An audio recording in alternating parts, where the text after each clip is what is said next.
ब्रह्मा बड़े हैं, भगवान विष्णु बड़े हैं, भगवान महादेव बड़े हैं। तुलसीदास जी ने लिखा, ओ बड़ छोट कहत बड़ गोतु। कौन छोटा है कौन बड़ा है यह कहने में बड़ा दोष है, लेकिन अभी पता है तो हम आपसे बता रहे हैं। सभी ऋषियों ने कहा भाई अपने अपने आराध्य के अनुसार सभी लोगों ने कहा, किसी ने ब्रह्मा को बड़ा बनाया, किसी ने विष्णु को, किसी ने भगवान शिव को। हमें हुआ कि कोई परीक्षण कर ला भाई, परीक्षा ले ली जाए कि कौन बड़ा हो सकता है। तो परीक्षा के लिए भृगु मुनि को भेजा गया। भृगु जी बड़े तेजस्वी थे, ये सभी देवताओं के पास जा सकते थे, अपनी क्षमता सबसे बातचीत भी कर सकते थे। इसलिए भृगु जी गए, सबसे पहले ब्रह्मा जी के पास गए। अब ब्रह्मा जी के पास कैसे गए, ब्रह्मा जी ने देखा एक तो आकर के खड़े हैं, जिसको नमस्कार कर रहे हैं, अपना अभिवादन कर रहे हैं, आकर के सब खड़े हो गए हैं और सरकार जो संभाषण शुरू कर दिए, इसको बड़ा विरोध हो गया। अब कोई दूसरा अपने पिता के सामने आ गए, प्रणाम नहीं करे और तो आकर देना शुरू कर दिया। इस पर ब्रह्मा जी तत्काल रुष्ट हो गए, उन्होंने ब्रह्मा को उठा लिया, रुको तुमको मैं बताता हूँ। इसलिए वो वहाँ से भाग गए, उन्होंने ब्रह्मा से चढ़ाया नहीं, लेकिन वहाँ से भाग गए। भगवान भोलेनाथ के पास गए। भगवान भोलेनाथ कैलाश पर बैठे हुए थे, साथ में माता पार्वती जी भी थी। भगवान अर्धनारीश्वर हमेशा माता पार्वती के स्वरूप में रहते हैं, साथ में रहते हैं। इसलिए भृगु मुनि वहाँ पहुँचे, उन्होंने प्रणाम नहीं किया और कहा महादेव आप क्या कर रहे हैं, अब बताइए। ऐसे कोई ऋषि महर्षि कोई विशेष व्यक्ति के सामने कोई जाकर के इस तरह से कहे, बिना अभिवादन किए, बिना प्रणाम किए। भगवान भोलेनाथ सरकार उठा दिए, उनको मैं तुमको बताता हूँ, माँ का जन्म दिया नहीं, ऐसा मतलब जाने दीजिए, ब्राह्मण है, मारेंगे तो हत्या लग जाएगी। अब इसने छोड़ दिया। अब इसी क्रम में भृगु मुनि चले जाते हैं क्षीर सागर में, जहाँ महान भगवान जो है क्षीर सागर के शयन कर रहे थे। क्षीर सागर में भगवान शयन कर रहे थे, माता लक्ष्मी शयन करा रही थी। इसी समय भृगु मुनि पहुँचे और पहुँचे ही उन्होंने क्या किया कि अपने चरण से भगवान के छाती में प्रहार कर। अब बताइए, कोई पति पत्नी एक जगह बैठे हो, उस समय कोई जा करके उसके पति के सामने लात मार दे, बड़ा ही अपमान का विषय है। पति भले स्वीकार कर रहे, ग्रहण कर रहे, लेकिन पत्नी तो नहीं बर्दाश्त करेगी। कोई भी पत्नी अपने पति का अपमान नहीं बर्दाश्त करेगी। लक्ष्मी जी को बड़ा क्रोध आया, भगवान ने तत्काल उनका पैर पकड़ लिया। भगवान ने कहा, अरे ब्राह्मण देवता, आपके जो चरण हैं वह कमल के पुष्प से भी कोमल है, मेरा जो छाती है यह वज्र से भी कठोर है। ऐसे वज्र से कठोर छाती पर आप जो घात मारे हैं, तो आपके पैर में चोट लगना स्वाभाविक है। तो आपके पैर में कहीं चोट तो नहीं लग गई, यह स्तर करके हरी उनके चरणों को जो है सहलाने लगे। इस पर भृगु मुनि ने उनसे प्रार्थना किया, हमें क्षमा कर दे, मुझसे अपराध हो गया। हमें सभी ऋषियों ने आपका परीक्षा के लिए दिया। इस तरह से वहाँ से आते हैं। इधर लक्ष्मी जी ने कहा, देखो अब ब्राह्मणों के घर में मैं नहीं जाऊंगी। क्यों? इन्हें श्राप कर दी कि ये हमारे पति देवता के सीने में लात मारे हैं। भगवान ने कहा नहीं अरे रात तो मारे हैं, लेकिन जो कुछ देता है ना उसका थोड़ा बर्दाश्त भी करना पड़ेगा। भगवान ने कहा देखो विप्र प्रसादा धरणी धरो, हम ब्राह्मणों के प्रसाद से ही मेरा नाम धरणीधर है। इनके तपोबल से ही हम पृथ्वी को अपने ऊपर धारण किए हैं। विप्र प्रसादा धरणीधरो हम, विप्र प्रसादा कमल आवरो हम। ब्राह्मणों के प्रसाद से ही मैंने तुम्हारा वरण भी किया है। ये मत भूलो, कुछ उत्साह भी मिलता है। इस समय थोड़ा सा अपराध हुआ और कोई आपका बहुत ही आपका भलाई किया हो, आपके साथ अच्छा कार्य किया हो, कभी उसे कुछ गलती हो जाए तो पहले वाले को भूल नहीं जाना होता। ऐसा नहीं है कि पहले वाले का सब भूल जाए और आज वाला जान के कैसे कर, वो पहले वाले कुछ उपकार को समझ करके माफ भी करना होगा। भगवान ने कहा विप्र प्रसादात कमलावरो, ब्राह्मणों के प्रसाद से ही हमने तुम्हारा बना दिया है। विप्र प्रसादात मम राम नाम, ब्राह्मणों के प्रसाद से ही मेरा नाम राम है। इसलिए भी आपको ब्राह्मणों के घर में जाना ही पड़ेगा। माता ने कहा देखिए ये प्रतिदिन जो है हमारे जो गरीब कार्य करते हैं, ये हम में से प्रतिदिन हमारा जो घर है वो बिलवत है। वनस्पति उस बिल वृक्ष को ये ब्राह्मण लोग उजाड़ लेते हैं, भगवान भोलेनाथ की पूजा के, ये उनका अपराध है। शंख जो है हमारे भाई का जुदा भाग है, उसमें ये लोग फूंकते हैं ब्राह्मण लोग, ये भी हमारे लिए अच्छा नहीं है। लेकिन भगवान ने कहा देखिए ब्राह्मणों की कृपा से ये सब कुछ प्राप्त है, उन्हीं की कृपा से आप लक्ष्मी है और मैं नारायण, उनकी कृपा न रहे तो कुछ भी नहीं होगा। इसलिए ब्राह्मणों के घर का परित्याग नहीं करना होगा, तो उनके वहाँ जाना होगा। तो लक्ष्मी नारायण भगवान की जय। लक्ष्मी नारायण भगवान बिल्कुल जी महाराज वो सभा में आते हैं। बिल्कुल जी ने कहा सबसे बड़े क्षमता, सबसे बड़ा किसको कहते हैं?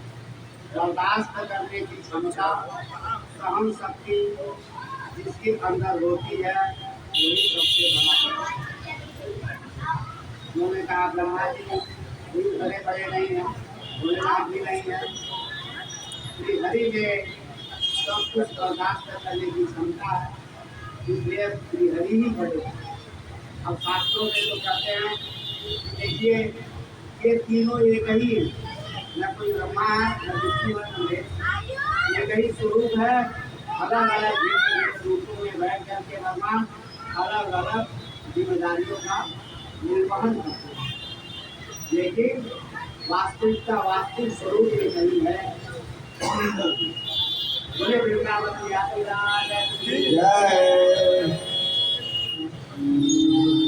हर कन्हैया कन्हैया पुकारा करेंगे, लताओं में ब्रज उजारा करेंगे। कन्हैया कन्हैया पुकारा करेंगे, लताओं में ब्रज उजारा।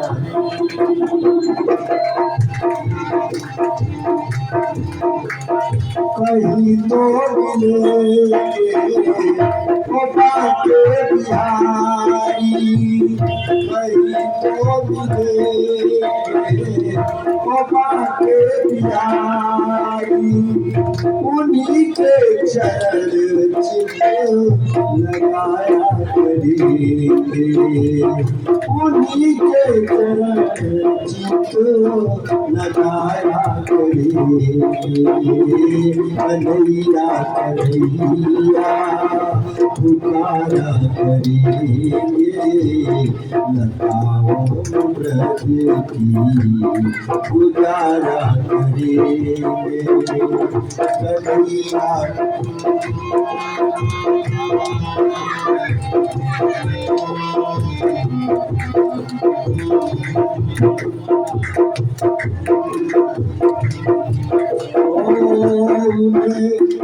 बना कर हृदय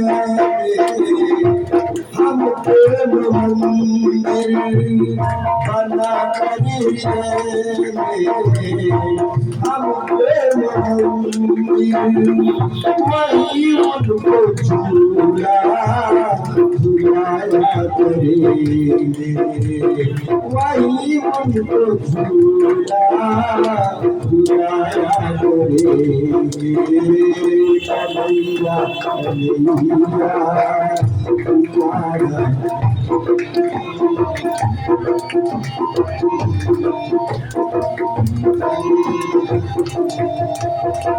कन्हैया कन्हैया पुकारा करेंगे लताओं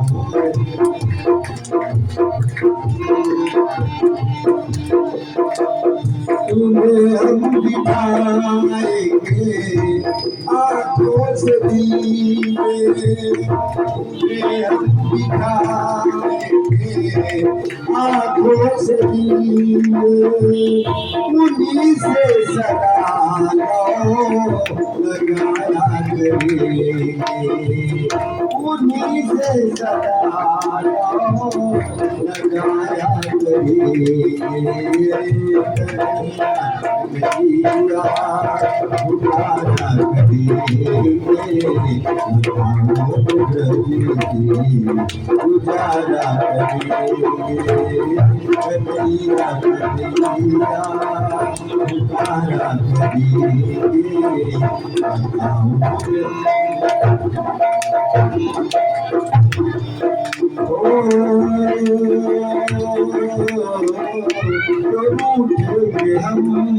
गोपा के बिहारी रूठेंगे हमसे गोपा के बिहारी चरण पड़ोगे हम मनाया करेंगे चरण पड़ोगे हम मनाया करेंगे कन्हैया कन्हैया पुकारा करेंगे लताओं ब्रज की पुकारा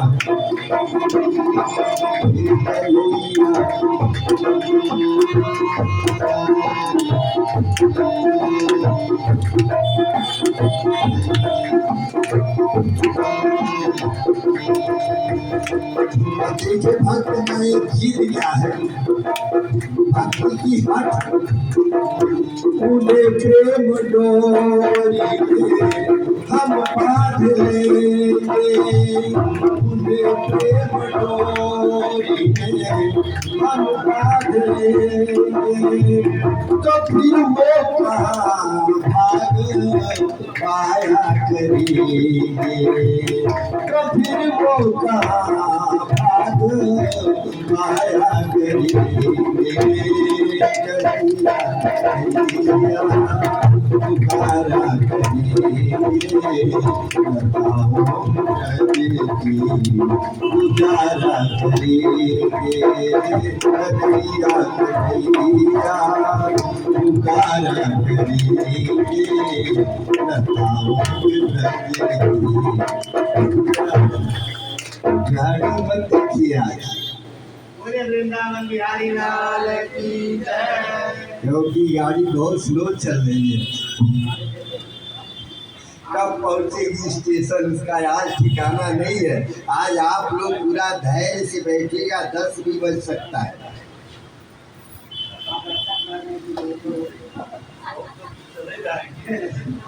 ऐसा मत कहिए भाई। लेकिन ये है कि कथा भी बहुत राम राम कथा जे सुनत गानी रस विशेष जाना ये नहीं। जिनको भगवान की कथा में लय लग जाएगी उनसे कष्ट तो बहुत कम है। वो भी आप कहेंगे तो उनके लिए जो है थोड़ा सी मिलेगा। इसलिए भगवान की कथा चले, बहुत नहीं ऐसा नहीं है, थोड़ा ही समय लगेगा। अब इस तरह से इसी क्रम में भगवान ने मैत्रेय जी से उद्धव जी पूछते हैं भक्ति और कर्म की महिमा, भक्ति के विषय में पूछते हैं। यह संसार में देह और देह का संबंध क्या है? हम सभी लोग ये जानते हैं, हम सभी लोग देह और देह हमारे शरीर और देह हमारे घर परिवार, इसी में फंसे हुए और जैसे ही जन्म लेते हैं और जब से युवावस्था होती तब से ले करके जब तक तो प्राप्त हो जाते हैं, मरासन हो जाने तक भी हम लोग इसमें से निकलते नहीं हैं। नारद जी ने बताया था कि एक ऐसी नदी है माया की, वो दोनों तरफ बहती है। एक ऐसा ये जीवन है जिसमें घुसने के बाद मनुष्य को बिगड़ने का कोई मार्ग ही नहीं, वो है यह भगवान की माया। यह माया दोनों तरफ चलती है और यह जीवन भी ऐसा ही है जिसमें आदमी पड़ जाता है, फिर उसमें से निकलना बड़ा कठिन होता है। पली की बन के समझाना तो बहुत सामान्य है, लेकिन उसका अनुपालन नहीं हो पाएगा। इस तरह से भगवान के इस माया में ये चराचर जगत सब लोग संबोधित है। विशेषता यह है कि भगवान कहते हैं कि कोई जरूरी नहीं है, आप नहीं निकल सकते, इसमें से निकलने का साधन क्या है? तो कहते हैं जैसे रुई का पहाड़ हो, आपको पार पाना हो तो उसके लिए क्या करना पड़ेगा भाई? इतना बड़ा सीढ़ी लगाएंगे तो रुई के पहाड़ में थोड़ा सा यदि आप माचिस से आग लगा देते हैं तो आपके बाहर जाने भर का रास्ता हो जाएगा, बहुत मेहनत नहीं करना पड़ेगा। उसी तरह से संसार का जो पहाड़ है उसको पार करने के लिए आपको भक्ति का मार्ग अनुसरण करना है। भगवान की भक्ति में लीन होइए, संसार का आप सब तरह से सेवन करिए, जैसे हैं अपने क्रिया कर्म कार्य जैसे लगे हैं वैसे लगे रहिए, इसमें कोई परिवर्तन करने की कोई आवश्यकता नहीं है।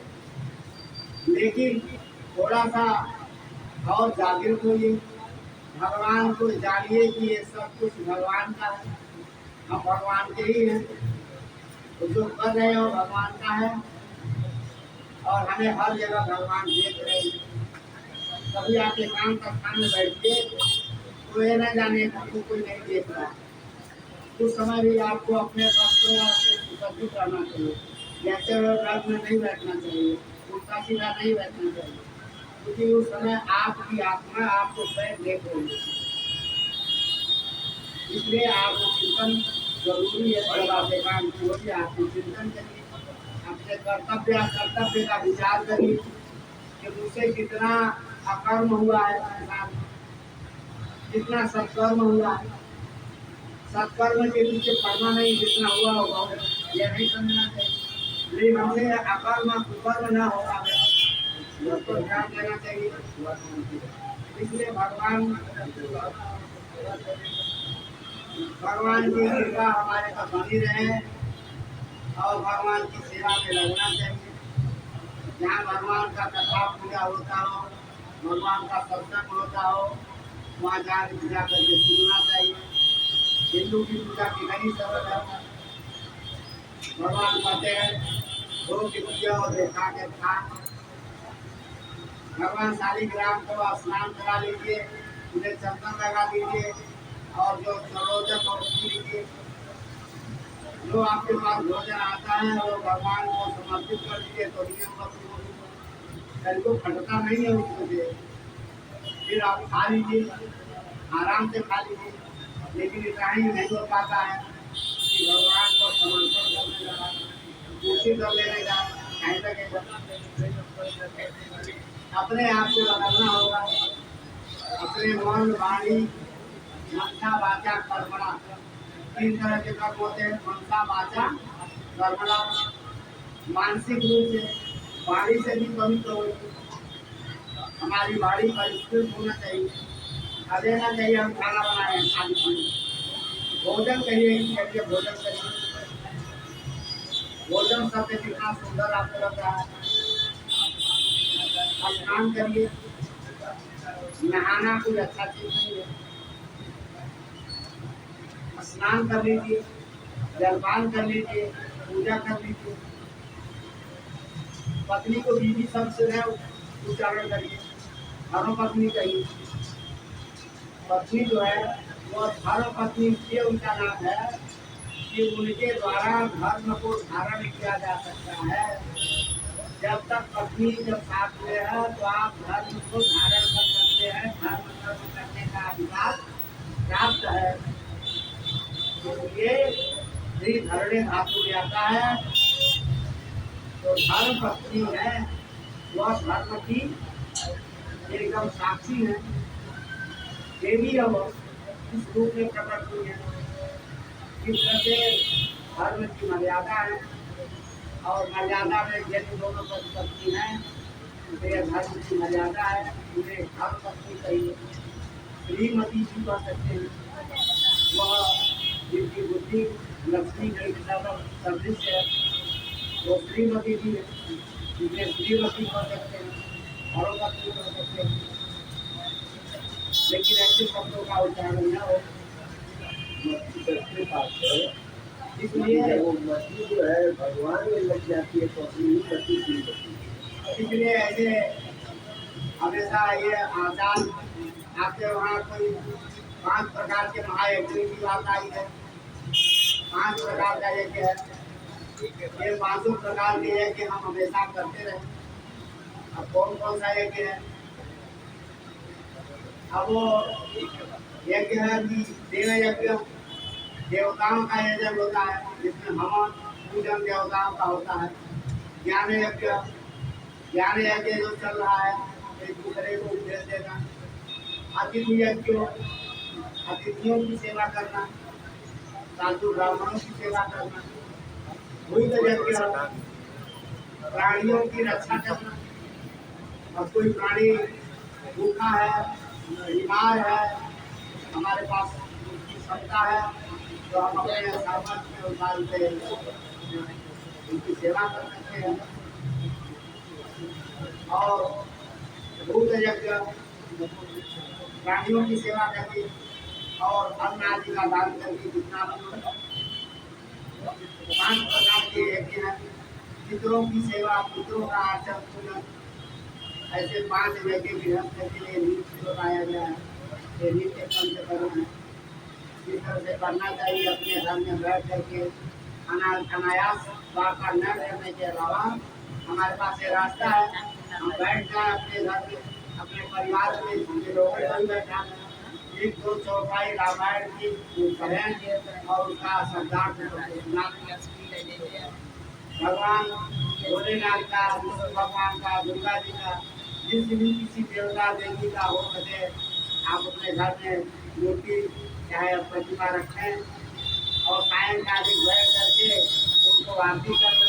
ओम जय जगदीश हरे, जय दुर्गे, जय शिव ओंकारा, जो भी हो, लक्ष्मी गणेश दुर्गा, ये पंचदेव उपासना में जो भी देवता हूँ आपको हो सके किसी भी एक देवता की आप उपासना करें, सायंकाल आरती करें, उसमें सबको बुलाएं, सब लोग इकट्ठा हो, एक साथ भोजन करें, अपने आप को सबको एक सदृश समझें। अब ऐसा नहीं है, नित्यानुग को चाहिए, खान पान को एक, मुखिया की जो मुख्यता है वो मुख से होनी चाहिए। उनके केवल आदेश का पालन सबको करना है, यह विशेषता होती है। और भोजन और जलपान सबका एक जैसा होना चाहिए। ऐसा नहीं है कि मुखिया को मालपुआ खिला दीजिए, मुखिया को खिला दीजिए, कोई परिवार नहीं चलेगा। ऐसे ही इस तरह से संसार में तरह तरह के जो है सबको दिशा निर्देश दिया गया है शास्त्रों। अब देखिए ये संसार में ऐसा है कि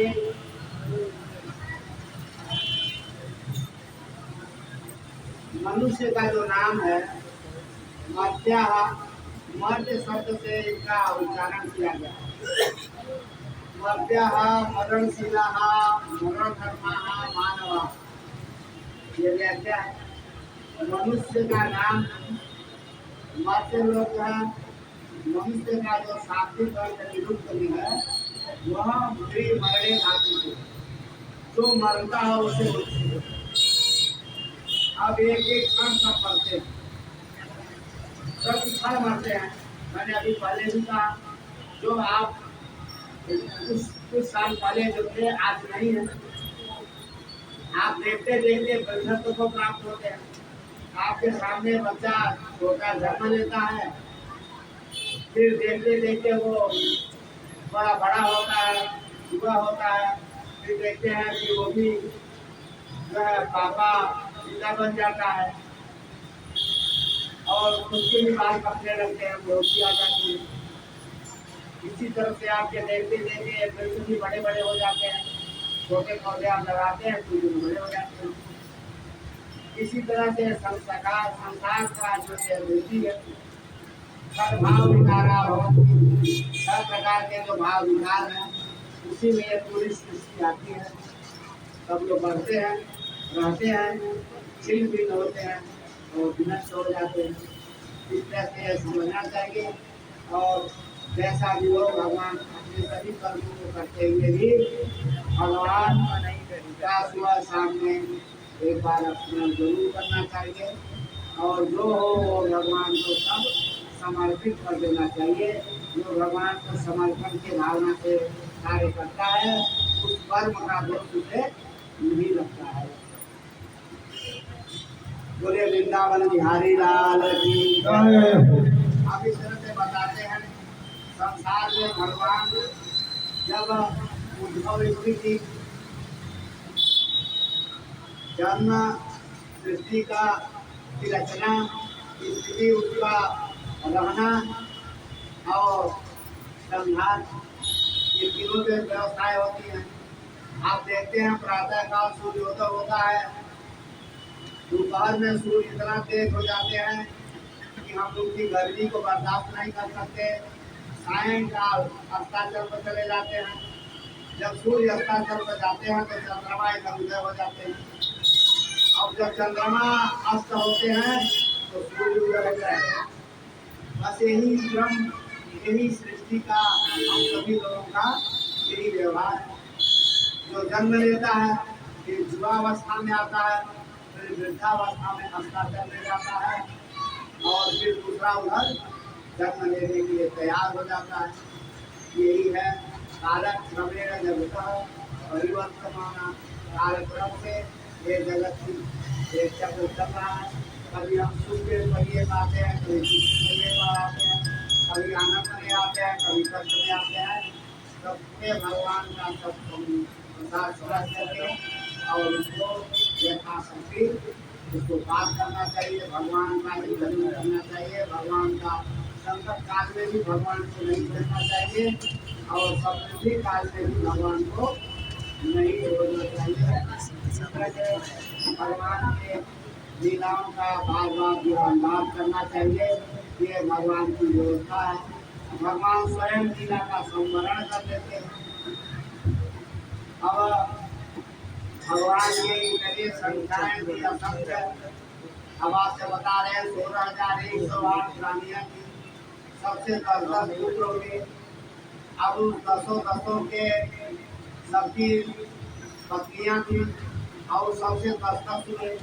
इस तरह से संख्या कितनी हो गई? पूरे पृथ्वी पर जगवंशी ही व्याप्त हो गए। ये सब बड़े बड़े विद्वान थे, बड़े बड़े योद्धा थे। एक से एक ऐसे ऐसे योद्धा थे जो अकेले बहुत कुछ कार्य कर सकते थे।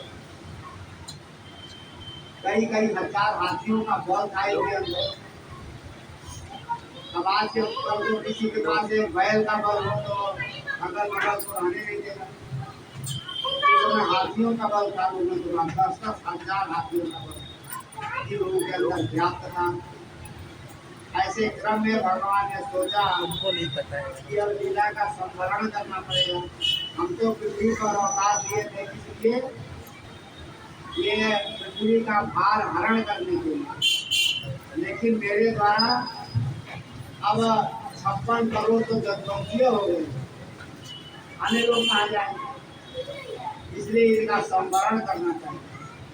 भगवान जैसे अपना विचार करते हैं। शाम का पुत्र था, वह बड़ा ही सुंदर था, बहुत ही सुंदर था, लेकिन उसको मुँह सुधारी नहीं जानी थी। उसके सिर मुख पर स्त्रियों जैसा उसका मुख था, बाल नहीं हुए थे मुख पर। उसने भगवान कृष्ण का विरोध किया। भगवान को जब लीला संवरण करना होता है तो कोई उपाय रख देते हैं।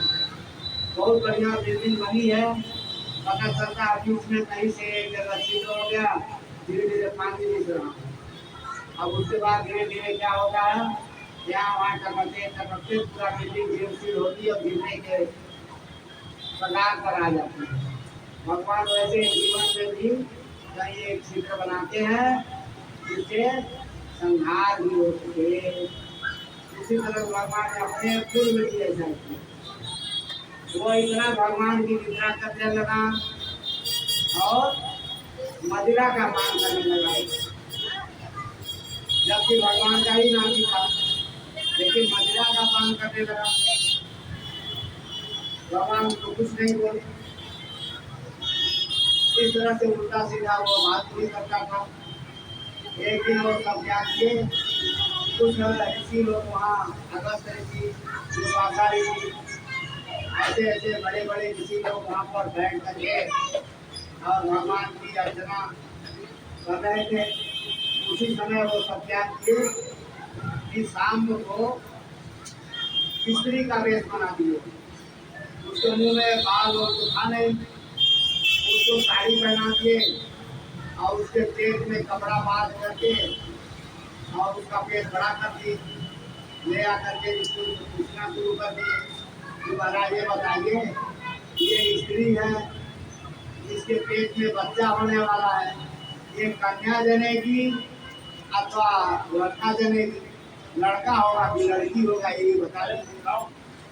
ऋषि लोग तो सब जानते थे, प्रकार रखना थे, वो लोग कुछ बोले नहीं। जब नहीं बोले, 2-3 बार पूछा तो कहा हमारे दादा के द्वारा दिया हुआ अन्न तुम लोग खा करके और बैठे हुए आप इतना नहीं बता सकते कि क्या है? ये तो बता ही सकते हैं आप लोग, क्यों नहीं बताते हैं? बहुत कुछ उल्टा सीधा खाना शुरू कर दिया। तो आपको बता ही है, दुर्वासा ऋषि तो व्यक्ति के टेढ़े मेढ़े खड़े होने पर प्राप्त नहीं होते, लेकिन कुछ देर तक बर्दाश्त देख के ये जगवंशी जो थे, ये ब्राह्मणों के परम भक्त थे। भगवान के ब्राह्मणों के परम भक्त थे, बड़ी सेवा करते, इसलिए इन लोगों ने बहुत इनका अपराध क्षमा किया। लेकिन अब यह बातें जो है गले के ऊपर हो गई, इन लोगों ने मजबूर कर दिया बोलने के लिए। कभी कभी आदमी मुंह खोलवाता है, जबरदस्ती मुंह खुलवाया वो सब। इसी में दुर्वासा ऋषि ने कहा इसके पेट में न तो लड़का है न तो लड़की है, इसके पेट में मूसर है और आज के 7वें दिन वो मूसर जन्म लेगा और तुम्हारे जो जितने जलवंशी है सबका विनाश जाओ। अब यह प्रसंग विनाश का कारण है। इतनी छोटी सी बात की कुछ भाई इतना कुछ नहीं कहना चाहिए। आप हंसी मजाक किससे कर रहे हैं समझना चाहिए।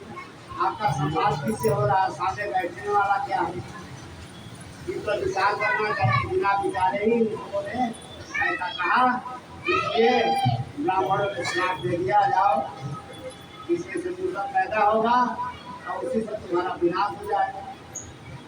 अब क्या था, सब के सब घबरा गए। उसके पेट को खोले तो उसके से मूसर निकला। देवताओं और ऋषियों की बाणी कृपा नहीं होती। अब वो मूसर लेकर के उग्रसेन महाराज के पास आए और उग्रसेन जी से कहा कि देखिए ऐसे ऐसे हो गया, हम लोग घबरा। उग्रसेन जी ने कहा ठीक है, इसका चूरा बना करके और नदी में फेंक दो, समुद्र में फेंक दो, न मूसल रहेगा नहीं तो विनाश होगा। इस तरह से कह करके सब बड़े बलवान से ही सबने मूसल को रगड़ रगड़ करके चूरा बना दिया। तो उसमें आगे मूसल में लोहा मिलता है, बड़ा मजबूत लोहा होता है, वही धान को मिलता है। उसको भी रगड़ करके सब चूर्ण बना दिए और चूर्ण बना करके ले आकर के समुद्र में फेंक दिए और जो बचा हुआ थोड़ा का टुकड़ा था वो भी फेंक दिया। अब भगवान जो कहते हैं वो वैसे हो भी जाता है जैसे भगवान चाह रहे हैं। भगवान ने सोचा अब लीला का संवरण करना ही चाहिए। इसी क्रम में भगवान ने एक दिन भगवान श्री हरि एक वृक्ष के नीचे बैठे हुए थे, अपने एक पैर को दूसरे पैर के ऊपर चढ़ाए हुए। देखिए एक पैर के ऊपर दूसरा पैर चढ़ा करके और ऐसे नहीं बैठना, दोष होता है। ऐसे भगवान बैठे थे। भगवान का जो अंगूठा था इतना चमक रहा था, इतना चमक रहा था कि बहेलिए को लगा ये हिरण की आंख है। बहेलिए को लगा कि हिरण की आंख है। उसने हिरण की आंख समझ करके तीर चला दिया और भगवान के बाएं पैर के अंगूठे में वो बाण लग गया। अब भगवान को तो बहुत से बाण लगे होंगे, जाते भगवान तो उसको उससे जो है पीड़ा मुक्त भी हो सकते। भगवान को यह सब लीला का संवरण करना था, इसलिए भगवान जाके अपने उद्धव जी इत्यादि जो संत लोग थे उनसे वार्तालाप किए और वार्तालाप करके भगवान अपने परम धाम को उधार गए। बोले वृंदावन बिहारी लाल की जय। उसके बाद भगवान जब परम धाम को चले गए, उसके बाद ये सभी कितने रघुवंशी थे ये सब प्रभास क्षेत्र में जाकर के और वहाँ देवी चंडिका का पूजा किए। पूजा करके सब सोचे कि हम लोग पूजा अर्चना करने के बाद हम लोग हो सकता है अपना मुक्त हो जाए, कुछ पाप कम हो जाएगा। इसलिए उस क्षेत्र में गए सब और सब के सब जाकर के अंबिका माता की पूजा कराए। तमाम पूरी पकवान भी बना वहाँ, सब के सब खाए। और एक विशेष तरह का की मदिरा है उसका ये सब पान किया। वो मदिरा स्वाद में मीठी होती है लेकिन जो पील है उसको पागल बना देती है। तो मदिरा पीने वाले को पागल बना देती है लेकिन स्वाद में मीठी होती है। सब के सब पिए और पीने के बाद अपने अपने बल और पौरुष की प्रशंसा करें। सबके सब अपने अपने बल की पौरुष की प्रशंसा करने। किसी ने कहा देखो साल को तो मैंने मारा, किसी ने कहा दंतवस्त्र को मैंने मारा था, उस युद्ध में क्या क्या हुआ।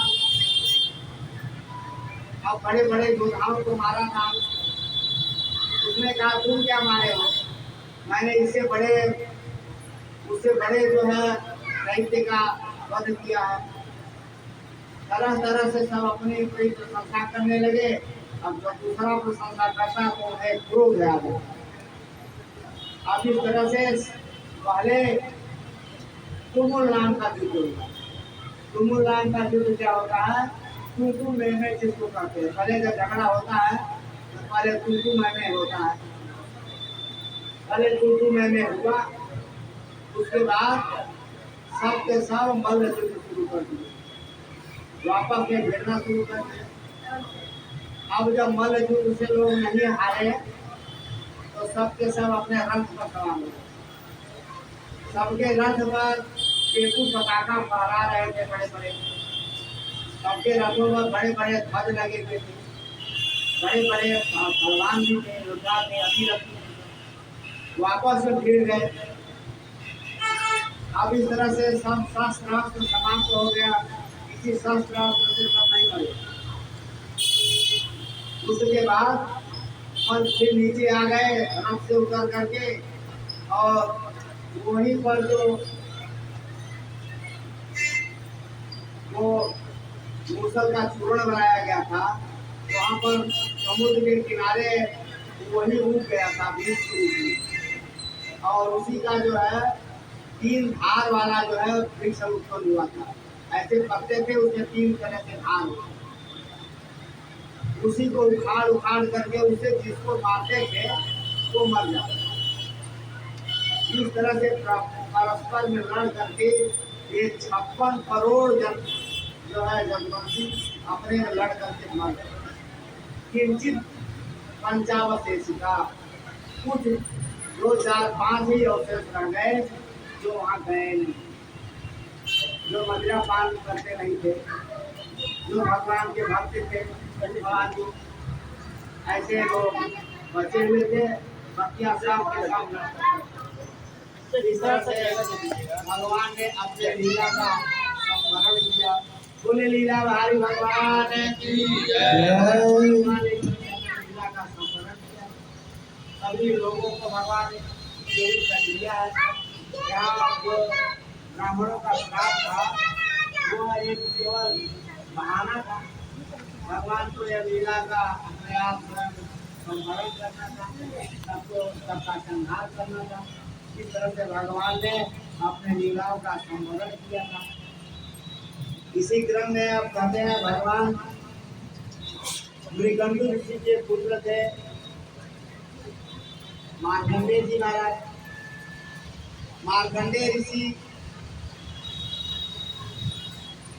अब मृगंडु ऋषि के पुत्र थे।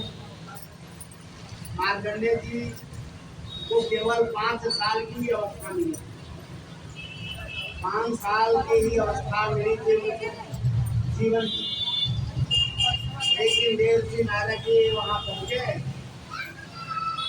नारद जी को बालक ने प्रणाम किया। नारद जी ने कहा दीर्घायु हो। मृगंडु ऋषि ने कहा अब बताइए, आपको दीर्घायु होने के लिए आशीर्वाद दे दिए, लेकिन यह बालक को 5 साल की अवस्था ही। नारद जी ने कहा तो ठीक है, एक काम करिए, इस बच्चे को लगा दीजिए। जितने लोग इधर से आते जाते हैं प्रातः काल उठ करके सबको प्रणाम करें। प्रातः काल सबको प्रणाम करें। लिखा भी है अभिवादन शीलस्य नित्यम प्रश्नोत्तर सेविना चत्वारेतान वर्धन्ते आयुर्विद्या। जो किसी को प्रणाम करता है, अभिवादन करता है, उसके 4 बढ़ते हैं, और 4 के बाद 5वें की कोई आवश्यकता नहीं है। 4 क्या है? आयु। सब लोग आयु प्राप्त करना चाहते हैं, विद्या प्राप्त करना चाहते हैं, जस प्राप्त करना चाहते हैं, और बल प्राप्त। ये चारों बढ़ता है। लेकिन आजकल हम लोग किसी को प्रणाम करते हैं अपनी मनहानि समझते हैं, बोलते हम इतने बड़े हैं, किसी को प्रणाम करें। कुछ लोग सीधे सीधे मना कर देते हैं, हम किसी को प्रणाम नहीं करते। ठीक है, भगवान की कृपा रहे आपकी सेवा में, लेकिन प्रणाम करना चाहिए। ये 4 चीज बढ़ता है। नारद ऋषि का उपदेश पा करके अब ऐसे प्रतिदिन होता था। उधर से कुछ ऋषि लोग आए, सभी लोगों ने जब बालक प्रणाम करता है तो आशीर्वाद दिया जाता है। उसको क्या आशीर्वाद दिया जाता है, इसकी भी विशेषता है। कोई स्त्री अगर प्रणाम करती है उसे कहा जाता है सौभाग्यवती हो। अब कोई बच्चा है जो प्रणाम करता है उसे कहा जाता है दीर्घायु हो। इस तरह से जैसी उसकी अवस्था उसके अनुरूप उसे आशीर्वाद दिया जाता है। इसी क्रम में ऋषियों ने उन्हें दीर्घायु होने का आशीर्वाद दिया। इस पर ऋषि ने कहा ये तो 5 साल की ऋतु है। तो ऋषियों ने कहा अब इनका 5 साल का समय जब पूरा होता है, देवादिदेव महादेव की आराधना करें, उससे इनको मृत्यु से छुटकारा मिल जाएगा। भगवान महादेव के मंदिर में पहुंच करके उन्होंने ओम नमः शिवाय, ओम नमः शिवाय, ओम नमः शिवाय का जप शुरू किया। ओम नमः शिवाय, ओम नमः शिवाय, ओम नमः शिवाय, ओम नमः शिवाय, ओम नमः शिवाय, ओम नमः शिवाय, ओम नमः शिवाय, ओम नमः शिवाय, ओम नमः शिवाय, ओम नमः शिवाय, ओम नमः शिवाय, ओम नमः शिवाय, ओम नमः शिवाय, ओम नमः शिवाय,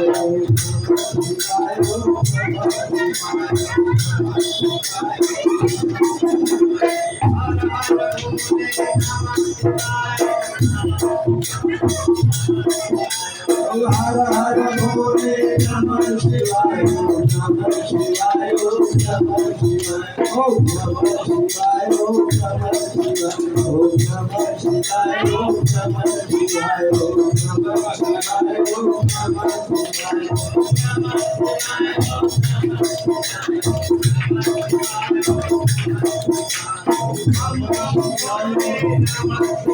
ओम नमः शिवाय, हर हर भोले नमः शिवाय, ओम नमः शिवाय, ओम नमः शिवाय, ओम नमः शिवाय, ओम नमः शिवाय, जटाधराय जटाधराय, हर हर भोले नमः शिवाय, हर हर भोले नमः शिवाय, हर हर भोले। बोले शंकर भगवान की। भगवान की तरह से और नमः शिवाय ये महामंत्र, इस महामंत्र का जप करने लगे भगवान। जैसे उन्होंने जप करना शुरू किया, इधर जमराज अपना जम घास लेते, भगवान के पार्षद भगवान के जो दूत थे उन्हें जमदूतों को खदेड़ दिए। अब सभी लोग मिलकर के भगवान भोलेनाथ के पास गए। भगवान भोलेनाथ से इन देवताओं ने कहा आपने 5 साल की अवस्था दिया था, अब 5 साल का उनका समय पूर्ण हो गया। अब उनको मृत्युलोक से ले आने में व्यवधान क्यों प्रकट हो रहा है। भगवान ने कहा आप लोगों को कुछ पता नहीं है, हमने अपना 5 साल उनको दिया था, हमने अपना 5 वर्ष उनको दिया था। अब मेरा जब 5 साल पूरा होगा तब दे देना। अब जब भगवान का 1 घंटा भोलेनाथ का मिलता है तब तक ब्रह्मा जी का 1 दिन बीत जाता है। इस तरह से अब कितनी लंबी आयु है, कई युग बीत चुका है। 13 बार इस युग को बीते हो गया, 13 बार और अभी वो मार्कंडे जी विराजमान है, अजर अमर है। मार्कंडे जी ने हजारों वर्ष तक बैठ करके भगवान महादेव की प्रार्थना किया। भगवान प्रसन्न हुए, भगवती महामाया योग माया भी प्रसन्न हुई। योग माया ने भगवती को दर्शन दिया। मार्कंडे ऋषि ने मार्कंडे पुराण रचा। जिस मार्कंडेय पुराण में भगवती जगत जननी जगदम्बा की ही स्तुति है। उस पुराण में सबसे मुख्य कारण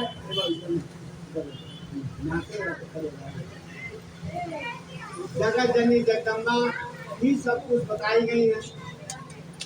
इसमें भी आए हैं प्रकृति पुरुषात्मक जगत, प्रकृति और पुरुष ही ये दो इस जगत के मूलभूत स्वामी है। यह प्रकृति ही सृष्टि को चलाती है और उसी के वश में बैठ करके तीनों देवता भी उन्हीं के अनुरूप होकर के जब ये तीनों देवता अपने देवत्व को समाप्त कर लेते हैं, ये लोग सरेंडर कर देते हैं कि अब हमसे नहीं हो पाएगा, अब उस समय स्वयं देवी जगत जननी जगदम्बा स्वयं प्रकट होती है और इस प्रकृति के संतुलन को बनाती है और असुरों को दैत्यों का वो संहार करती है। इसलिए सबसे देवी जगत जननी जगदम्बा जो महामाया है, भगवती महामाया की का भी जो है बार बार आपकी प्रार्थना करना चाहिए। भगवती सब कुछ देने वाली है, मोक्ष भी देती है भगवती। बोले जगत जननी जगदम्बा भवानी की जय। इस तरह से भगवती की स्तुति करने वाला, प्रार्थना करने वाला। अब भगवती की स्तुति में कुछ पाखंडी लोग घुस गए हैं जो उनके धर्म को उसमें विशेष रूप से बलि इत्यादि के तरह तरह का जो उसमें समावेश कर दिए हैं, यह उनके विपरीत है। माता कभी बलि नहीं लेती। बलि किसी को चढ़ाना हो तो अपने अहंकार की बलि चढ़ा दे, अपने माया मोह की बलि चढ़ा दे। यह बलि भगवती लेती है, किसी जीव की हत्या नहीं लेती है। जो जीवों की हत्या करता है तो जीव उसके चित्रों में जाकर के मिल जाता है और उनके चित्रों का जो पूजा होती है, जो पिंडदान कर्म होता है, वह जीव ले लेता है, जिससे उनके वहाँ पितृदोष उत्पन्न हो जाता है। इसलिए इससे सावधान होना चाहिए। कलयुग में लिखा गया है, कलयुग में बहुत बहुत बड़े बड़े अन्य युगों की होता है। कलयुग का धर्म होता है भगवान ने। अन्य युगों में तो लोग पंचांग निकालते थे, चारों तरफ से घर के बाहर बैठ जाते थे, चारों तरफ से आग जला लेते थे और बीच में बैठ जाते थे। ऊपर से भगवान सूर्य जो है इस समय चमकते थे, वो पंचाग्नि होती थी, ऐसे करते थे। वर्षा ऋतु में जाकर के जल में खड़े होकर के बाहर खड़े रहते थे और ठंडी के समय में जब बड़ी बड़ी रजाई ओढ़ते हैं सब लोग ना, उस समय वो जाकर के जल में खड़े रहते थे। इस तरह से तपस्या होती है। अब इस युग में इतना तपस्या करना, हजारों हजारों वर्ष, करोड़ों करोड़ों वर्ष लोग तपस्या करते थे। कलयुग के मनुष्यों की आयु 100 वर्ष ही आती गई है। अब 100 वर्ष जो जी जाता है उसको लोग कहते हैं बहुत दिनों तक जी रहेगी। अब उस 100 वर्ष में मुझे बाल्यावस्था, शैशवावस्था और कौमारावस्था, फिर विद्याध्ययन, फिर परिवार बसाना, फिर धर्म कर्म करना, फिर यात्रा करना, ये सब उसी में उसका तकलीफ है। वो कब कब का सब कर्म करेगा। इसलिए उनके लिए बताया कलयुग केवल नाम आधारा, सुमिर सुमिर नर पावन आहा। इसलिए कलयुग में केवल भगवान के नाम का आधार है। भगवान के नामों का भजन सुमिरन करने से मनुष्य के सभी जो है मनोकामनाएं पूर्ण होती है। बोले आनंद कंद भगवान की। मन ते सकल वासना भागी, केवल राम चरण लय लागी। गलती पे थोड़ा सा भगवान से लय लग जाए अर्थात प्रेम हो जाए तो सब पीड़ा पार। अरे लगन तुमसे लगा बैठे जो होगा देखा जाएगा। लगन प्रभु से लगा बैठे जो होगा देखा जाएगा। जो होगा देखा जाएगा। जो होगा देखा जाएगा।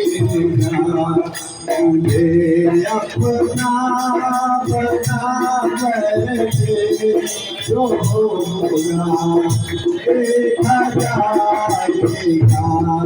लगन प्रभु से लगा बैठे जो होगा। इसी को गोस्वामी जी लिखते क्या, जब सब विषय पीरा पीरा, जब सब विषय पीरा तब धर्म ऊपर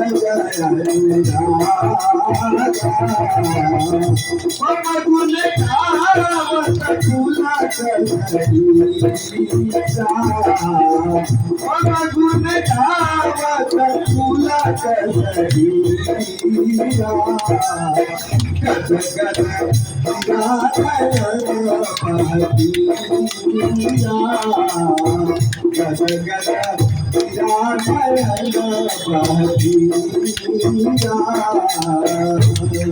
लगन तुमसे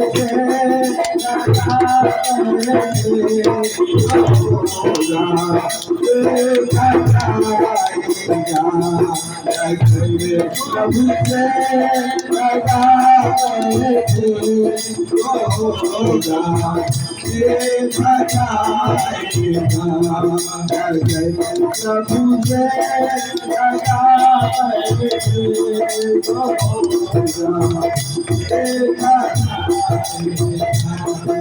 कभी दुनिया से डरते थे और छुप छुप याद करते थे। कभी दुनिया से डरते थे और छुप छुप याद करते थे।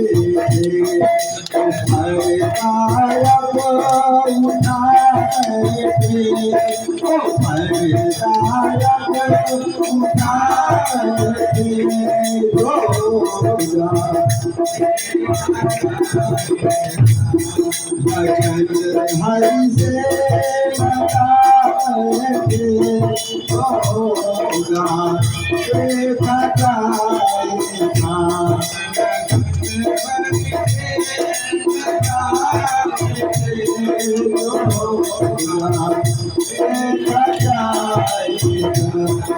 दीवानी बन गए तो फिर दुनिया से क्या मतलब। दीवानी बन गए तो फिर दुनिया से क्या मतलब। ये सबसे दिल हटा बैठे जगत से हटा बैठे जो होगा देखा जाएगा। लगन भाई से लगा बैठे जो होगा देखा जाएगा।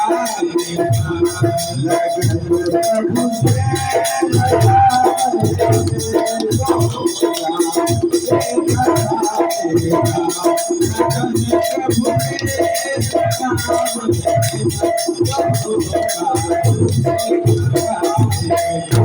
कृष्ण भगवान की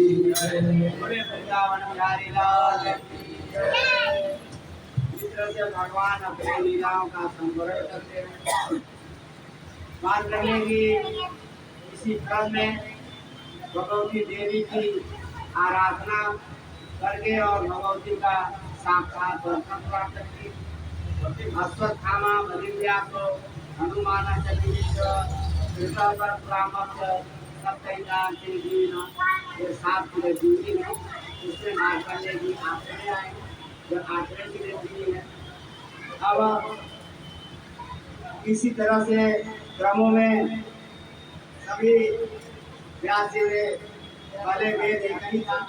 व्यास जी ने क्या किया, इनको 4 भागों में विभाजित किया, ऋग्वेद, यजुर्वेद, सामवेद, अथर्ववेद। उसके बाद उपनिषदों की रचना हुई और पुराणों की रचना हुई। पुराणों की रचना का अभिप्राय यह था, जैसे जैसे हमारी धारिता शक्ति, बुद्धि शक्ति कमजोर होती गई, उसी अनुसार से हमारे शास्त्रों को सरल किया गया।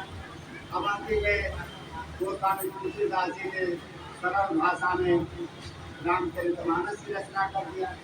इसका अभिप्राय यह था कि हम बड़े बड़े शास्त्रों का अध्ययन नहीं कर सकते हैं, नहीं पढ़ सकते हैं, तो ऐसे सामान्य शास्त्रों की ही रचना हुई जो आप पढ़ करके अपने जीवन को सफल बना सकते हैं। अब इस तरह से 4 तरह से सृष्टि क्रम में जो है सृष्टि का विनाश प्रलय होता। प्रलय कालीन में भगवान वट के पत्ते में ये दुनिया में जो है ये छोटे स्वरूप में होते हैं। और कदा रविंदे न कदा रविंदम कदा रविंदे विजय जयंतम भटस्य पत्रस्य विजय जयानु बालक मुकुंदम मनसा स्मरामि। भगवान इसमें बाल स्वरूप होते हैं और अपने दोनों हाथों से दोनों पैर के अंगूठों को पकड़ करके सीखते रहते हैं। इस सृष्टि क्रम को के ज्ञान को स्वयं मार्कंडेय जी ने देखा और इस तरह से पुनः अब सृष्टि के नियम है, कीर्तन से सबसे उदाहरण परसों से जाएगा, कतो रात हो जाएगा, समुद्रा गहरा सभी सब पत्थर हो जाएगा। और आपका सूर्या चंद्र भाषा यथापूर्व कल्पना जीवन च पृथ्वी चांद तो जैसे यह आप देख रहे हैं रचना, ऐसे ही जब महाप्रलय हो जाता है उसके बाद पुनः जब सृष्टि होती है, ऐसे ही दिन, ऐसे ही रात, ऐसे ही पृथ्वी, ऐसे ही पेड़ पौधे, ऐसे जगह जगह पर अपनी इच्छा अनुसार सब अपने भवन, ऐसे ही जगह जगह पंडित जी बैठ करके कथा करते रहते हैं। ये जितनी व्यवस्थाएं हैं पुनः ऐसे ही रचना हो जाती है। यही सृष्टि क्रम है। इसी क्रम में सृष्टि आदि इसमें एक परम गुरु ब्राह्मण की भी कथा आई है। एक ब्राह्मण ऐसा था कि अत्यंत वो लोभी थे, उनके पास बहुत सा धन था। सब धन जो है मछली बना करके रखे थे। परिवार के लोगों को सूखा पड़ गया तो खाने के लिए नहीं देते थे। परिवार के लोग धीरे धीरे खाने की बन गए, लेकिन उसने से कुछ धन खर्च नहीं किया। सोचा कि अब क्या करूँगा, इसको ले करके ही हमको जाना है। अब जहाँ जाते थे सब लोग कहते थे क्या करोगे, धन लेकर मरोगे, सारे धन के साथ ही हमको जाना। इस तरह से वो एक दिन नदी में गया और एक व्यक्ति से कहा भाई हमको तुम मार दो और तुमको इसमें से 2 मुद्रा देंगे। उसने कहा भाई 3 मुद्रा दे देना। उसने कहा नहीं 2 ही रहने दो। तो कहा ठीक है, 2 मुद्रा दे दिया। सोचा कि तो मार देंगे तो पूरी मुद्रा मिल जाएगी। इस तरह से यह संसार का यही है, कुछ ले करके जाने की व्यवस्था अब नहीं है। मरते समय जो 2 गज का कपड़ा मिलता है उसमें कोई थैली मिली नहीं रहती, वो किसान तक ही जा करके रह जाता है। इसलिए सृष्टि क्रम में समझना चाहिए कि ये संसार कुछ भी नहीं है। आज जो है वही आज में हम जीवित हैं, कल क्या होगा इसने देखा नहीं है। इसलिए भगवान का यह स्वरूप है। भगवान के कीर्तन भजन और करते हैं, भगवान की जो आराधना करते हैं वही आपको प्राप्त होता है और कुछ प्राप्त होने वाला नहीं है। इसी क्रम में भगवान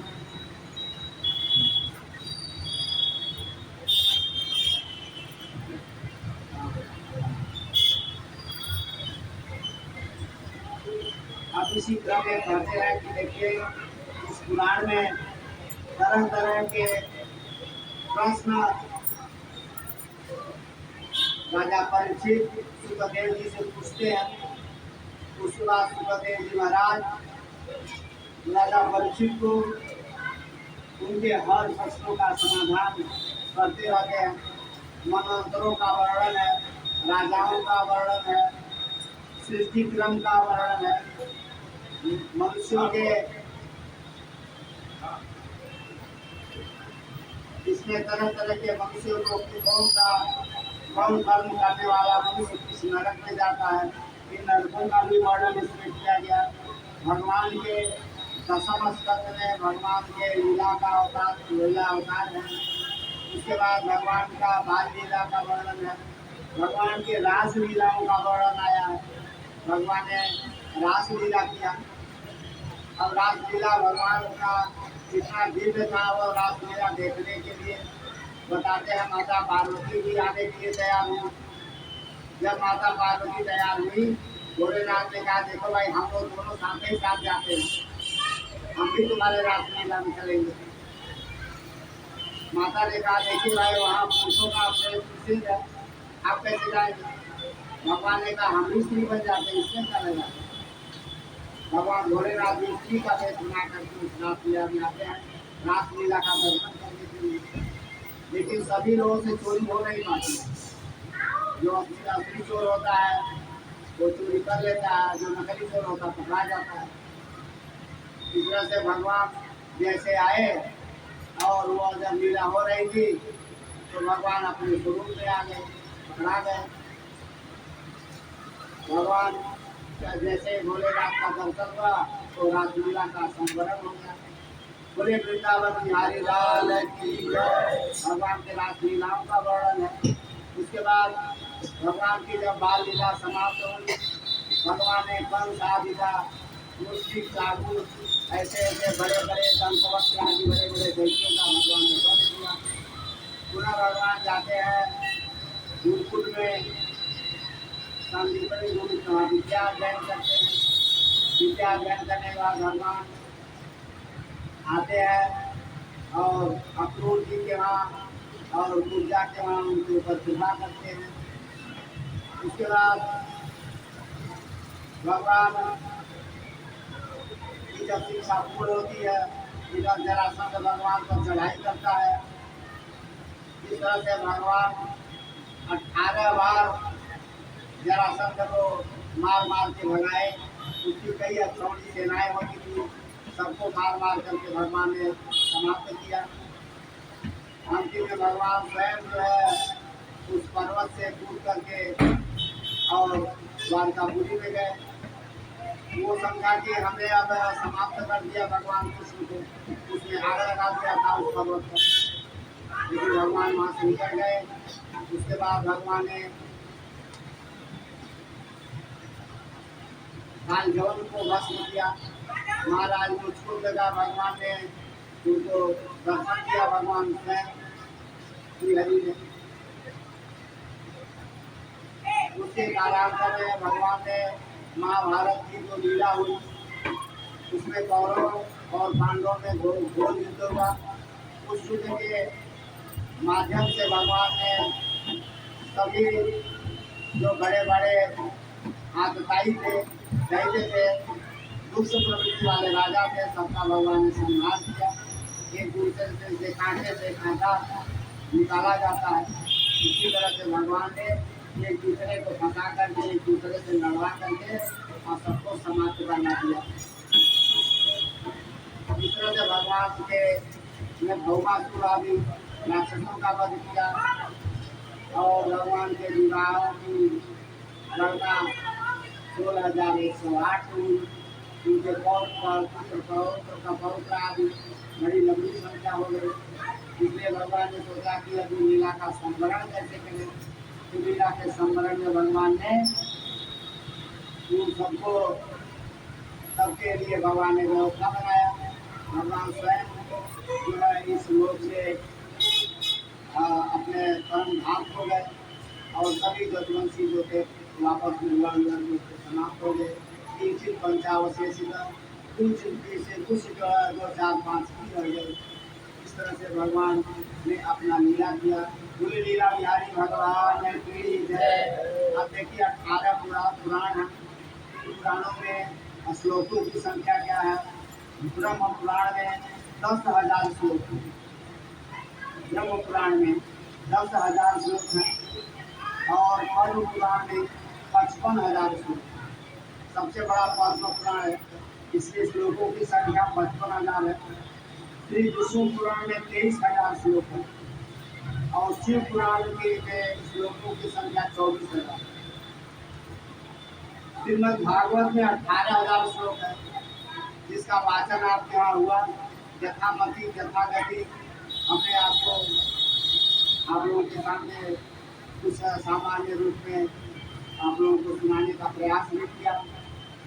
नारद पुराण में 25,000 श्लोक हैं और मार्कंडेय पुराण में 9,000 श्लोकों की संख्या है और अग्नि पुराण में 15,400 श्लोक है। हविष्य पुराण में श्लोकों की संख्या 14,500 है और ब्रह्मवर्त पुराण में 18,000 तथा लिंग पुराण में 11,000 श्लोकों की संख्या है। 12 पुराण में 24,000 श्लोक है। स्कंद पुराण में श्लोकों की संख्या 81,100 है। इस तरह से स्कंद पुराण में सबसे ज्यादा श्लोक है। 81,100 श्लोक वामन पुराण में है। इसमें स्कंद पुराण में है। वामन पुराण में 10,000 और कूर्म पुराण में 17,000 श्लोकों की संख्या है। मत्स्य पुराण में 14,000 है और गरुड़ पुराण में 19,000 श्लोक है। गरुड़ पुराण में 19,000 श्लोक है और ब्रह्मांड पुराण में 12,000। इस प्रकार सभी पुराणों के श्लोकों की संख्या हम आपको बता रहे हैं। सब संख्या मिलाकर 4 लाख होती है। सभी पुराणों की श्लोकों की संख्या सब मिलाकर के 4 लाख है। उसमें श्रीमद् भागवत हमने आपसे कहा जिसमें 18,000 श्लोकों की संख्या है। इसमें विशेषता यही है, श्री भगवान यदुनंदन द्वारिकाधीश भगवान श्री कृष्ण की एकादि इसमें व्याख्या है। तपस्या कृष्ण जो मनुष्य के साप दाप दुख इत्यादि का निवारण करकर हरण करकर उसे कृष्ण करते हैं। भगवान राधा और कृष्ण का स्वरूप है। अब कुछ लोग तो बीच में सोचते हैं कि राधा जी का इसमें वर्णन नहीं आया है। सही बात है, श्रीमद् भागवत में राधा जी का कहीं नाम नहीं आया है। अब अन्य शास्त्र कहते हैं राधा ही कृष्ण है और कृष्ण ही राधा है। दोनों एक ही स्वरूप है। राधा ही कृष्ण है और कृष्ण ही राधा के स्वरूप में जो है प्रवर्तित है। यह रहस्य सुखदेव जी को मालूम था। सुखदेव जी महाराज माता राधा रानी के परम भक्त हैं, परम उपासक हैं। जानते हुए भी राजा परीक्षित ने कभी भूल करके भी राधा जी का नाम नहीं लिया, क्योंकि उनके पास समय सीमित था, 7 दिन का ही समय था। यदि राधा जी का नाम ले लेते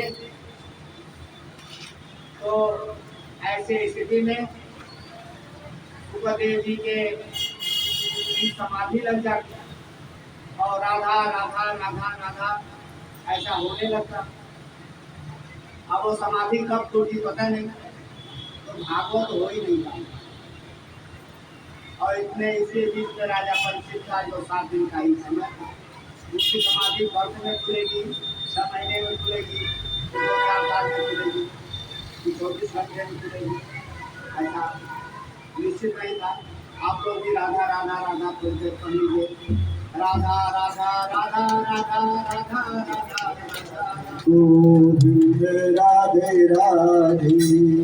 राधे राधे गोविंद गोविंद राधे राधे राधे गोविंद गोविंद राधे गोविंद राधे राधे गोपाल राधे गोविंद राधे राधे गोपाल राधे गोविंद राधे राधे गोपाल राधे गोविंद राधे राधे गोपाल राधे श्री राधे राधे राधे श्री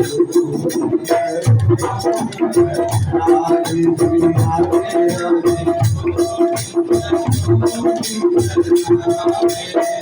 गोविंद राधे गोपाल राधे गोविंद राधे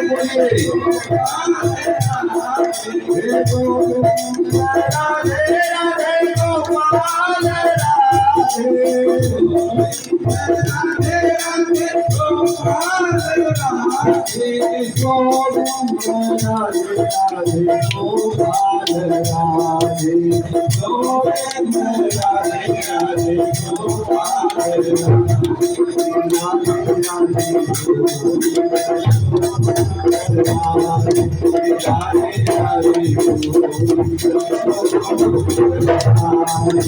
राधे राधे गोपाल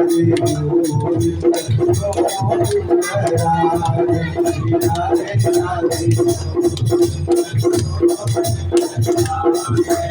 मेरे को आधार श्याम श्याम के जगनार मेरे को आधार श्याम श्याम के जगनार श्याम के जगनार श्याम के जगनार श्याम के जगनार श्याम के जगनार मेरे को आधार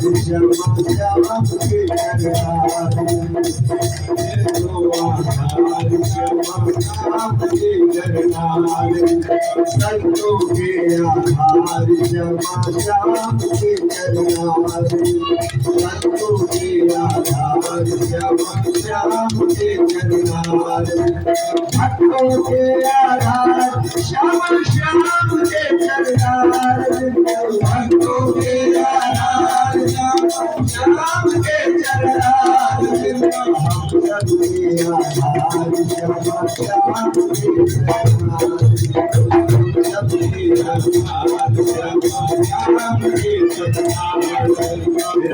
जगन्नाथ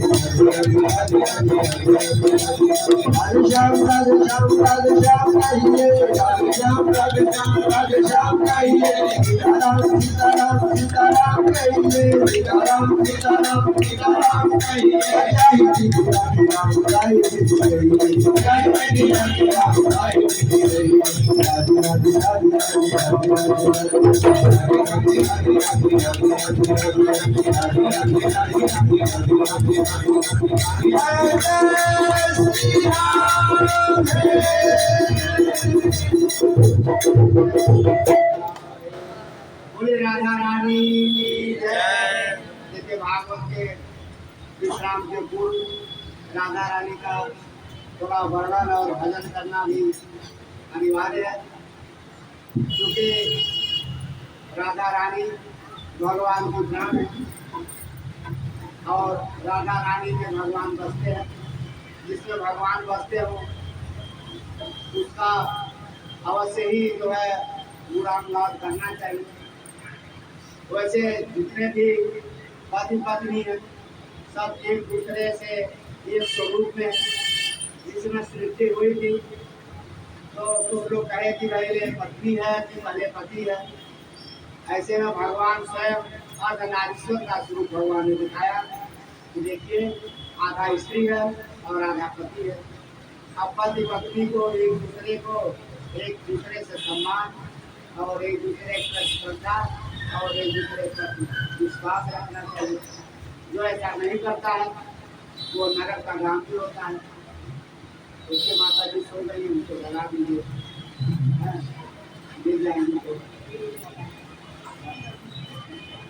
बोले वृंदावन बिहारी लाल की जय। अब देखिए तो वचन भी पूरा हो जा रहा है।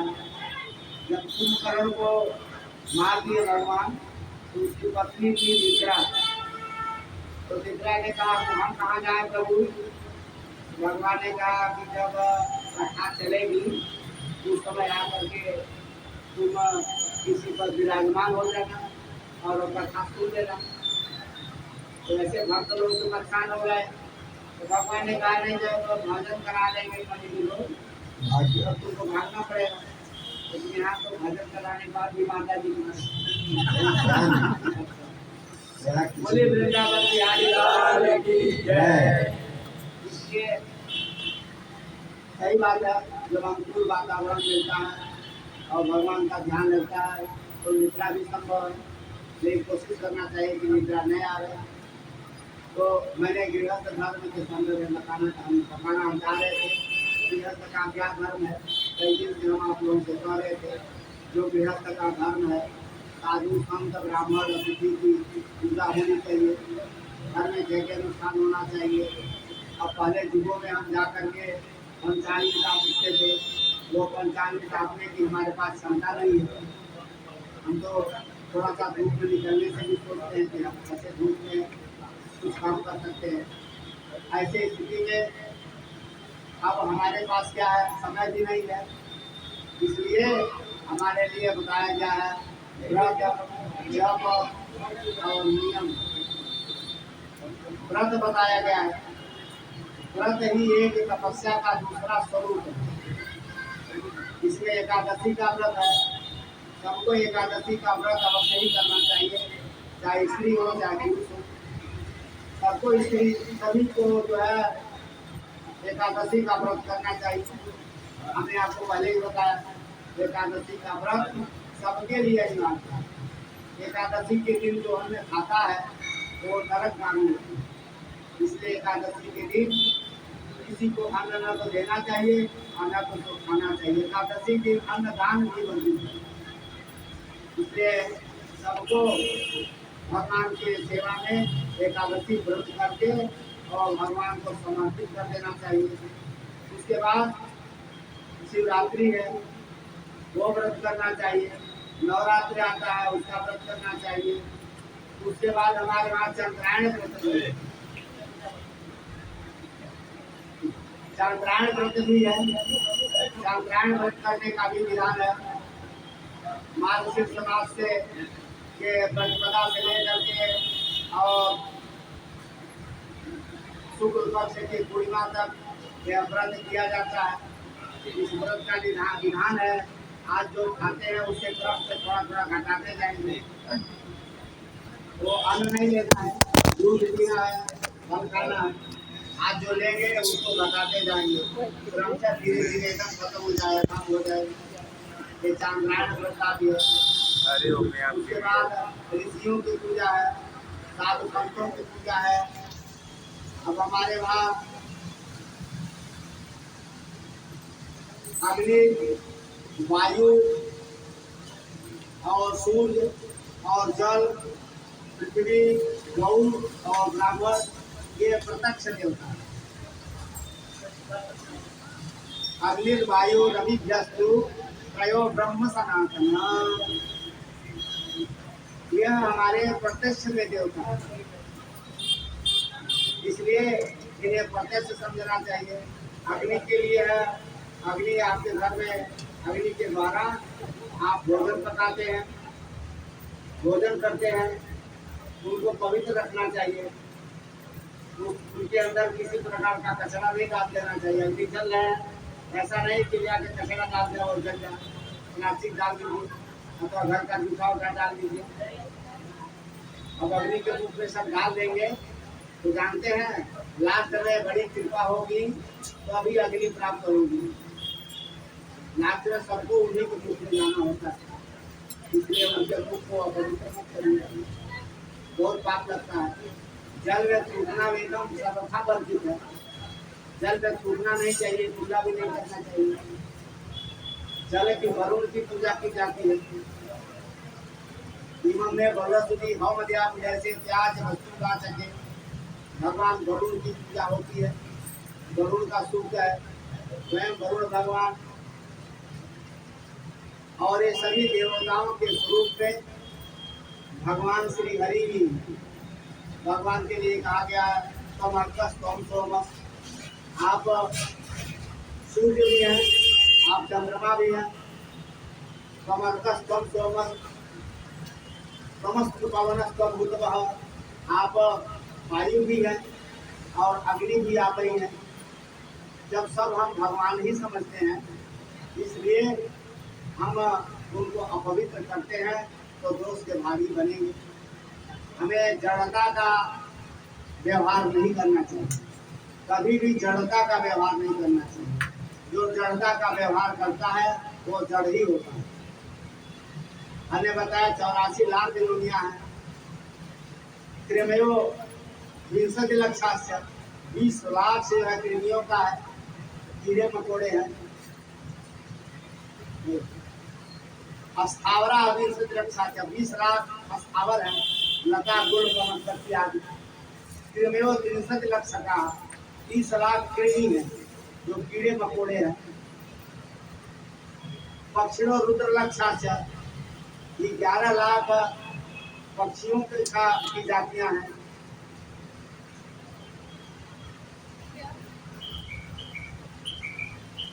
बानरा 9 लक्षास्य, 9 लाख बानरों की जोड़ियां हैं। चतुर्लक्षा बानरा चतुर्लक्षा से 4 लाख बानरों की जोड़ियां हैं।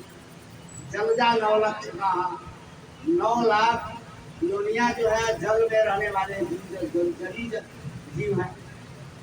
मानवा अभूता स्मृता, यह शंभु गीता में आया हुआ है। मनुष्य की सृष्टि अलग हुई है।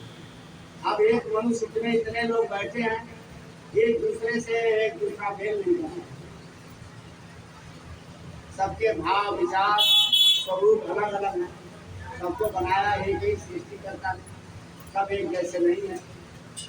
इसलिए मानवा अद्भुता स्मृता, मनुष्य का जीवन पाने पर ही हमें कर्म करने का अधिकार प्राप्त है। इस जीवन में हम पा करके अपने अन्य जन्म को हम सुधार सकते हैं। इसमें कर्म करना और कर्म फल प्राप्त करने का भी अधिकार है। अन्य जो जीव जंतु जन्म लेते हैं, उन्हें केवल उनके जीवन में केवल कर्म है, वो भोग करने के लिए है, कर्म भोगने के लिए। उनसे आप या तो हल चलवा लीजिए, गाड़ी धोवा लीजिए, जो आप जैसे जिस योग में रहते हैं उनसे आप जो कर्म करा लीजिए, उन्हें कर्म फल नहीं प्राप्त होता। तो अच्छा किसी पशु से अच्छा कर्म हो जाए तो उसे कोई अच्छा फल नहीं प्राप्त होगा, और कोई बुरा कर्म हुआ तो उसे कोई पाप भी नहीं होगा। कोई सांड किसी को मार दे तो सांड पापी नहीं होती, लेकिन हमसे अगर जीव जंतु हत्या होती है तो हमें पाप लगता है। हम अच्छा कर्म करते हैं, कथा सुनते हैं, पुराण सुनते हैं, तो हमें उससे सुनने श्रवण का परिणाम मिलता है, अन्य को उसका परिणाम नहीं मिलता है। तो मनुष्य जीवन में अगर वो पा करके भी यदि हम अपने जीवन को नहीं सुधारते हैं तो अब की पासा ना पड़ी, पुनः 84 या अब की यदि नहीं हुआ तो पुनः 84 लाख योनियों में जाना पड़ेगा। जैसे एक बहुत बड़ा अंधेरे की कोठरी हो, उसमें एक दरवाज़ा हो और कोई अंधा आदमी उसमें से निकलना चाहे तो ऐसे कि हाथ लगाते लगाते जाता है, और जहाँ दरवाज़ा आता है वहाँ से हाथ हटा लिया तो फिर जाएगा, पुनः बेड़ी पूरा लगाते जाएगा तब वहाँ पहुँचेगा। उसी प्रकरण में ऐसे प्रकृति में हम लोग ऐसे हैं। अब जब मनुष्य का जीवन मिला है तो मोक्ष का द्वार हमें मिला है, साधन धाम मोक्ष का द्वारा, ये साधन और धाम मोक्ष का द्वार है मनुष्य के जीवन का। इसको पा करके जो पुनः नहीं करता है, पुनः ऐसे ही जीवों में जाना पड़ता है। और जिस जीव जंतु का हम आधान करते हैं, जिसके बीच में रहते हैं, वो ऐसा ही हमारे मन में हमको मरने के बाद वो ऐसा ही शरीर प्राप्त होता है। बोलिए वृंदावन बिहारी लाल की जय। अंदर गए आपसे 2 बजे गए थे और बोलिए आनंद कवि भगवान की जय।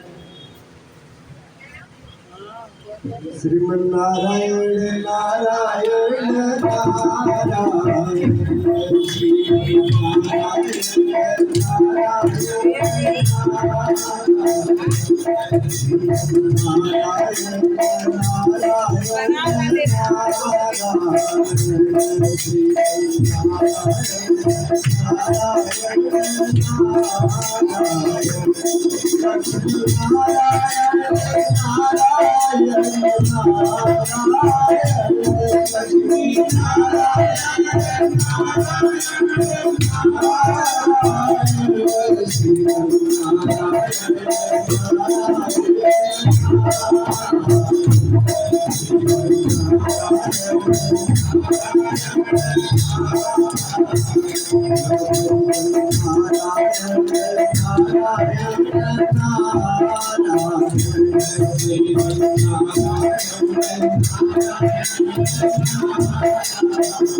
आरती की थाली लाइए। भगवान ने यह श्रीमद् भागवत महापुराण के संदर्भ में बताया। श्रीमद् भागवत महापुराण को सुनता है, वाचन करता है, इसको सावधान प्रणाम करता है, उसके जन्म जन्मांतर के साथ नष्ट होते हैं और वह भगवान के परम भक्ति को प्राप्त करता है। इसकी सभी मनोकामनाएं पूर्ण होती हैं। श्रीमद् भागवत करो भाषितम, भगवान श्रीमद् भागवत महापुराण ऐसा है जिसके श्रवण मनन और चिंतन करने से मनुष्य की सभी मनोकामनाएं पूर्ण होती हैं। एक कलयुग में एक तरह से कल्प वृक्ष की तरफ है, जिसको देवताओं ने माना था, लेकिन परिस्थिति सुखदेव जी ने कहा कि देखिए यह श्रीमद् भागवत महापुराण इसके जो अधिकारी देवता लोग नहीं हैं, जबकि देवताओं ने कहा कि आप अमृत ले लीजिए और राजा परीक्षित को पिला दीजिए, अमर हो जाएंगे, और यह कथा हमको दे दीजिए। लेकिन ऋषियों ने यह कथा देवताओं को नहीं दिया, इसके अधिकारी मनुष्य ही है। इस तरह से भगवान की कथा श्रवण मनन चिंतन करना चाहिए। यह अनुष्ठान करने से मनुष्य के सभी जो है जितने भी कष्ट है सब दूर होते हैं, सभी मनोकामनाएं पूर्ण होती हैं। जिस कामना से आप उसको सुनते हैं वो सब पूरा करते हैं भगवान। बोले वृंदावन बिहारी लाल की जय। एक परंपरा के अनुसार जो वैष्णव परंपरा में जो कृष्ण परंपरा में जो ये भजन है वो आप सभी लोग मेरे साथ गाइए। देखिए भगवान का टूटे फूटे शब्दों में भी जो है जैसे कहा जाता है घी का लड्डू वह पेड़ा भी अच्छा लगता है, खाने में स्वादिष्ट होना चाहिए। इसलिए आप लोग भी मुख खोल करके खुले स्वर में जो है इस का गायन करेंगे। बोले जय कृष्ण केशव कृष्ण केशव कृष्ण केशव